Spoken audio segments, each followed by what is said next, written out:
નમસ્કાર, કેમ છો? એક જોરદાર જાહેરાત છે આ વિડીયો ગુજરાતના તમામ એ માતા પિતા વગરના બાળકો જેના પપ્પા ના હોય અથવા જેની મમ્મી ના હોય એવા બાળકો સુધી ખાસ પહોંચાડજો, એમના રિલેટિવ સુધી પહોંચાડજો।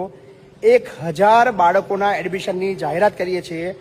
આવતીકાલથી એડમિશન આપણે શરૂ કરવા જઈ રહ્યા છીએ, કારણ કે આવતીકાલે રિઝલ્ટ પણ છે અને રિઝલ્ટ પછી એડમિશન માટેની દોડધામ શરૂ થાય છે। સ્પેશિયલી ધોરણ 6, 7, 8 અને 9 માટેના એડમિશનની આપણે જાહેરાત કરી રહ્યા છીએ।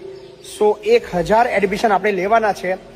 સો તમારી આસપાસ જેટલા પણ માતા પિતા વગરના અનાથ બાળકો હોય, કોઈના પપ્પા ના હોય, કોઈના મમ્મી હોય, સિંગલ પેરેન્ટ્સ હોય ને અઘરી પરિસ્થિતિમાં જિંદગી જીવતા હોય, ભણાવી ના શકતા હોય, અને સ્પેશિયલી એવા બાળકો જે ધોરણ 9ની અંદર એડમિશન લઈ રહ્યા છે, તમારા ગામની અંદર ધોરણ 8 પછી સ્કૂલ નથી, ગામ દૂર છે, બીજી જગ્યાએ ભણવા જવામાં તકલીફ છે, ટ્રાન્સપોર્ટેશન છે નહીં, ફીની સગવડ નથી, એવા બાળકો પણ આપણે એડમિશન આપવાના